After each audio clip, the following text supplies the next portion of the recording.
Ladies and gentlemen, welcome to Let Us Review Cinema. We just watched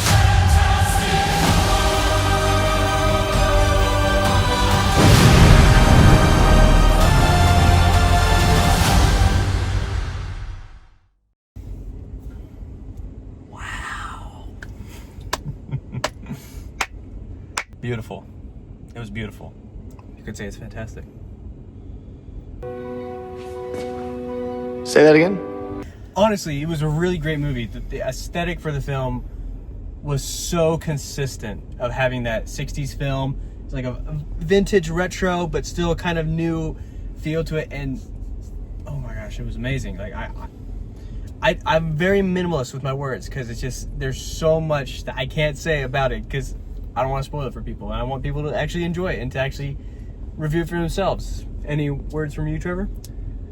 This, I don't think they could have made a better movie with this. You can really tell by looking at it. You can notice within the last couple of years, Marvel really took a dip in quality, and you could tell that they really wanted to perfect this film as closely as they could. You can tell a lot of time, effort, thought went into making this movie, and like I said, I think this is just the best film that they could have made with what they had. So what would you rate it out of a 4? Out of a 4? 1 through 4, how would you rate it? I get it. Yeah. 1 through 4, I gotta do the math real quick. I'm probably gonna go with 3.5 to 3.75. 3.75. That's about an 8 or a 9 range. 8 or 9, so about 80%. 80% or higher. 80%. I think I gotta match you on that, man, because we agree. So great. If I could give it out of a 1 through 10 score, it would be an 8, which would technically just be a 3.8. But it was really great. I actually enjoyed every part about it. I almost cried, and I don't really cry during movies. I'm not that sensitive towards movies, but I will say Franklin made me almost cry a couple points in the movie. But overall, just great quality movie. Great first post-credit scene. We won't say anything. We'll add that for later. The second one, I'm like, We waited for something that was like, but why though? But why though? Jack, I forgot you were back there. Jack. What would you rate this movie?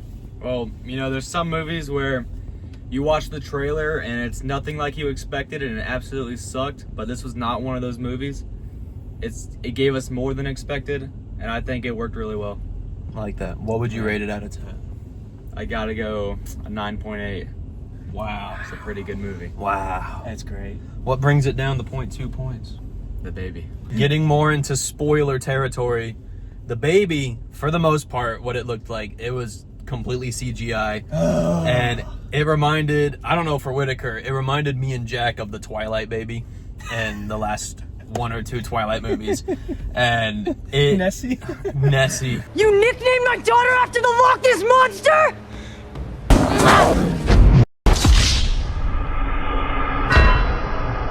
There were just moments where it looked like a baby, and then there was a lot more moments where you could tell it was completely CGI.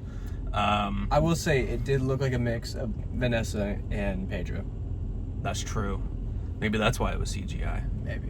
Because they did not have a baby together. One of the things I want to talk about that hasn't been mentioned, I think for the standout, for me at least, besides the whole cast, they did phenomenal. They have so much chemistry together. You wouldn't be able to tell that they've only been filming a movie for 2 years and probably have only known each other for that long. They seem like they've known each other their whole lives, which really adds to it. Here's the thing. The Silver Surfer was great.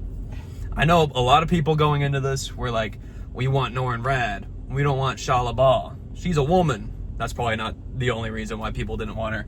But after seeing this movie, I'm really glad they went the route with Shia LaBeouf. They completely gave us, her backstory in the movie, and you actually felt for her in moments. I didn't think they would do that. I thought she would just be like a one-dimensional, side villain, but she was really great, really fleshed out. It took a while to get to that point, but she was I gotta say, her action scenes she was in, she was peak. Peak. But for me personally, holy cow, Joseph Quinn.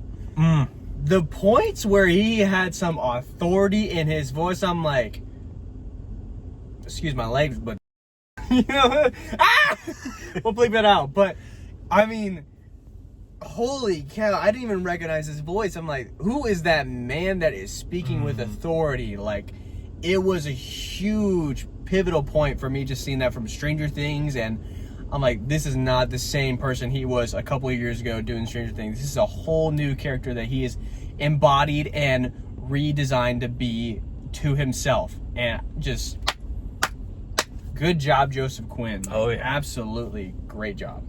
Oh, yeah. And then the last thing to talk about, Galactus. I am so glad that they saved what his voice sounded like until the movie. I'm so glad they did not show it in the trailers, and it delivered. Holy cow. Oh, it delivered. It delivered on, what was it, same day delivery. 100%. Expressed. We expressed Prime videoed it. There is so much aura in his voice. So much aura. When you see the movie, you'll understand why we say that. 100%. Peak. And as agreed, I will be giving $6 to Mr. Trevor Dvorak. Dr. Doom did show up in a very unexpected way, and he has rightfully won the $6. Thank you, sir. You're welcome, sir. And I guess to close it out, we will end it on a... My granny called, she said, Travis, you work too hard. Don't worry, you forget about me.